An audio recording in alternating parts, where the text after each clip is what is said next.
It is fun to see that you can't really erase queer people. They were there, they're going to continue to be there, and their stories will continue to be told. Not they. Us. Yeah. Let's just say that we're here this period, they were risk takers. And I think whenever, including this very second, if I get nervous, I just think about them. This film is about being with each other. It's so intimate. It's truly Peter Hujar's day. Ira, what made you want to tell this very kind of concise and limited but rich story that started with the transcript? The conversation between Peter and his friend Linda, which we recreate in this film, gave a certain access to an intimate friendship. And I was interested in making a film about a friendship between two artists, between a gay man and his heterosexual friend, between two people in 1974. What did friendship look like in a different way in that time and community? What was their community?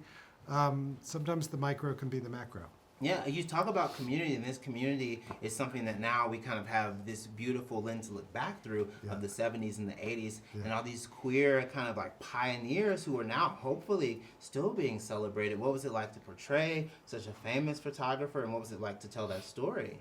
He was a complicated person, and sort of probably impossible to portray him in a more conventional or linear fashion. But you do get a sort of portrait of these two people through them just discussing quite mundane, very small, even banal, apparently banal things. The conversation between Peter and Linda, it's so close and so intimate, and there are moments where it seems like so cavalier. You also became friends with Linda Rosenkrantz on Instagram and got specific voice notes to nail the voice? I did. Well, she has a very specific voice, a way of talking that is nothing like mine. And I did speak to her on the phone and asked her some questions, and she even recorded the odd word that I had questions about and some lines, and so I was able to really hear her say it, which felt like a kind of another layer of meta, because it's almost like the recording of her saying the line of the thing that she said many years ago. And wow, Well, I'm just sitting here thinking that we're here 51 years after this conversation that took place on an afternoon in New York City in 1974.